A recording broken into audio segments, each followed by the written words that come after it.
हाय दोस्तों, आर्यन बाबू coaching centre Azamgarh में आपका स्वागत है। मैं हूं कमलेश कुमार यादव। आपको लेके आया हूं विज्ञान के बारे में डिफिनेशन, जो विज्ञान हमारे लिए बहुत उपयोगी होता है। विज्ञान का ही देन हमारे लिए बहुत महत्वपूर्ण है। तो आपको विज्ञान लेके आया, जिसे इंग्लिश में बोलते हैं साइंस। तो विज्ञान में सबसे पहले डिफिनेशन हम लेके आए बल की। विज्ञान की डिफिनेशन आपको पता ही होगा, नहीं पता होगा तो आप लोग कमेंट करिएगा, आपको अगली वीडियो में विज्ञान की डिफिनेशन बता देंगे। तो विज्ञान में लेके आए हमने बल। ये जो बल है, बल क्या होता है? तो सबसे पहले पढ़ाने से पहले आपको एक चीज़ ये बताने जा रहे हैं कि आप वीडियो को यदि आपको पसंद लगे, लाइक, सब्सक्राइब, कमेंट तथा ज़्यादा से ज़्यादा शेयर कीजिएगा, ताकि हम अगली वीडियो बनाने में हमें भी खुशी मिले। तो हम लेके आते हैं विज्ञान में सबसे पहले डिफिनेशन लाए बल। बल किसे कहते हैं? तो बल वह बाह्य कारक है, बल वह बाह्य कारक है जो किसी विराम अवस्था को गतिशील अवस्था में तथा गतिशील अवस्था को विराम अवस्था में कर दे या करने का प्रयत्न करे, बल कहलाता है। जैसे देखिए, बल वह बाह्य कारक है। आप साइकिल चलाते हो, साइकिल चलाने में आपकी बल लगती है, यानी आप कह सकते हैं कि बल वह बाह्य कारक है। बल वह बाह्य कारक है। बाह्य कारक मतलब होता है बाहर से कोई किया गया कार्य। जैसे आप साइकिल चला रहे हो, साइकिल पौड़ी मारते हो, आप साइकिल चलाते समय पौड़ी मारते हो, उस पर बल लगता है। आपके पास ये मान लो कोई वस्तु खड़ी है, उस पर आप जब धक्का देते हो तो उस पर आपके बाहर से बल लग रहा है, यानी वस्तु पहले से स्थित है, उस पर आप धक्का देने का काम कर रहे हो, उस पर बल लग रहा है। तो बल वह बाह्य कारक है जो किसी विराम अवस्था को, विराम अवस्था मतलब ये होता है कोई स्थिर अवस्था है, मान लो कोई स्थिर अवस्था है, उस पर जो बाहर से बल लगती है वो हिलने लगता है, चलने लगता है। विराम अवस्था को गतिशील, गतिशील मतलब होता है कोई विराम अवस्था है, कोई इंसान स्थित है, खड़ा है, उस पर जब बाहर से कोई बल लगता है तो वह चलने लगता है, गतिशील हो जाता है। गतिशील अवस्था में तथा गतिशील अवस्था को, गतिशील मतलब कोई चलती है, मान लो कोई गाड़ी चल रही है, साइकिल चल रही है, गतिशील है। गतिशील अवस्था को विराम अवस्था में, विराम अवस्था मतलब उसको रुकावट पैदा कर दे, यानी रोक दे, कर दे या करने का प्रयत्न करे। यानी या तो गतिशील कोई चीज़ गतिशील में है उसे विराम में कर दे, या कोई विराम में है उसे गतिशील में कर दे या करने की कोशिश करे या करने का प्रयत्न करे, बल कहलाता है। यानी बल वह बाह्य कारक है जो किसी विराम अवस्था को गतिशील अवस्था में तथा गतिशील अवस्था को विराम अवस्था में कर दे या करने का प्रयत्न करे, बल कहलाती है। चलिए, अब तक आपको हमने बताया गतिशील और विराम। तो सबसे पहले ये जानते हैं कि बल में हमने नाम लिया कि गतिशील, गतिशील ये गति क्या होती है, गति क्या होता है? तो गति जो हमारा है, समय के साथ साथ, समय के साथ साथ स्थिति में परिवर्तन की दर को गति कहते हैं।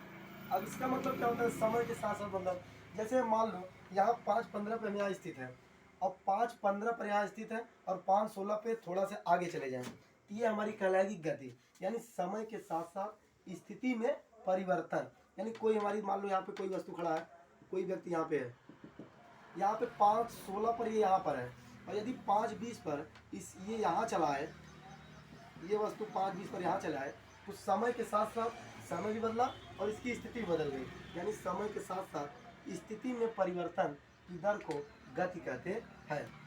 समय के साथ साथ समय यानी समय भी बदलता रहे, जैसे हम परिवर्तन होते रहे उसी तरह समय भी परिवर्तन होता रहे। समय के साथ साथ स्थिति में परिवर्तन, स्थिति में परिवर्तन की दर को गति कहते हैं। यानी देखिए, अब जैसे आप कह सकते हैं गति, जो हमारा गति होता है, यदि समय बदल रहा है, समय के साथ साथ स्थिति भी बदल रही है, तो हमारी गति कहलाती है। अब लेके आते हैं विराम अवस्था। विराम अवस्था क्या होती है? जैसे समय के साथ साथ स्थिति में परिवर्तन की दर को हम गति कहते हैं, और विराम अवस्था कहेंगे कि समय के साथ साथ, समय के साथ साथ यानी समय परिवर्तन हो जाए, समय के साथ साथ स्थिति में परिवर्तन ना हो,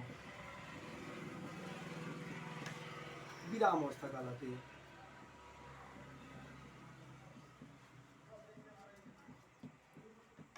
यानी देखिए, यदि समय के साथ साथ स्थिति बदल रही है तो हमारी गति कहलाती है, लेकिन समय के साथ साथ स्थिति में परिवर्तन ना हो, जैसे समय बदलता रहे, 5:20 हम यही है, 7 बजे तक हम यही खड़े रहे, तो ये हमारी कहलाएगी विराम अवस्था। यानी समय बदल जाए, समय के साथ साथ स्थिति में परिवर्तन ना हो, यानी समय बदले लेकिन हमारी स्थिति ना बदले, हम जिस स्थिति में है उसी स्थिति में पड़े रहें, तो ये हमारी कहलाती है विराम अवस्था।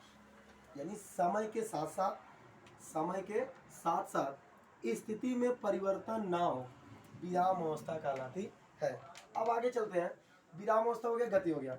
अब हम देखते हैं क्या ये जो गति है, ये जो हमारी गति है, क्या ये एक सापेक्ष पद है? गति, यहाँ हम सबसे पहले लिखते हैं गति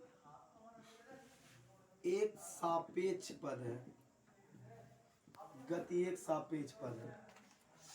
इसका क्या मतलब होता है? गति एक सापेक्ष पद है, इसका मतलब क्या होता है? जैसे देखिए, हम किसी के सापेक्ष यदि विराम अवस्था में है तो किसी न किसी के सापेक्ष गति अवस्था में है। जैसे मान लो यहाँ पे कोई एक वस्तु है, यहाँ पे दूसरी वस्तु व्यक्ति है, और यहाँ पे तीसरा।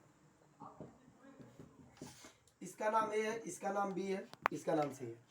अब यहाँ हम कह सकते हैं सी के सापेक्ष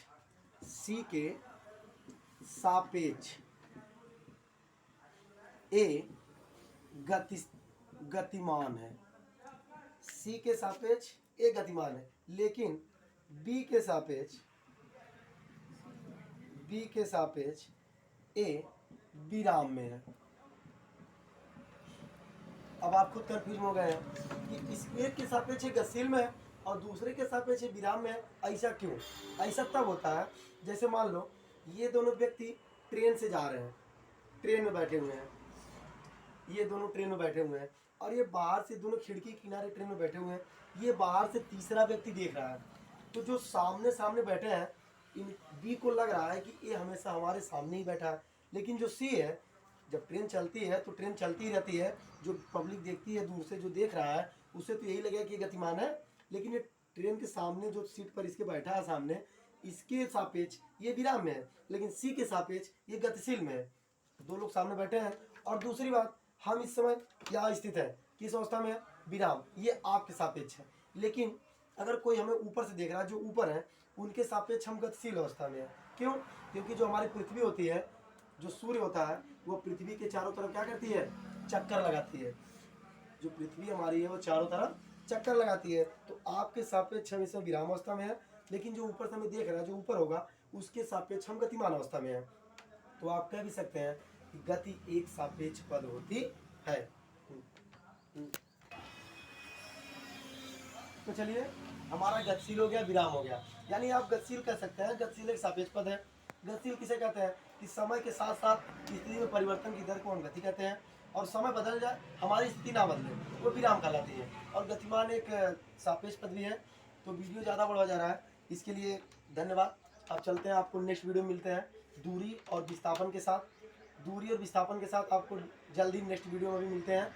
और आप अगर वीडियो अच्छा लगा है तो लाइक सब्सक्राइब ज़्यादा से ज़्यादा शेयर कीजिए। आप सभी का छोटा भाई कमलेश कुमार यादव, थोड़ा अपने भाई को प्यार दिला दीजिए। लाइक सब्सक्राइब कमेंट जरूर करिएगा, भूलिएगा मत। धन्यवाद।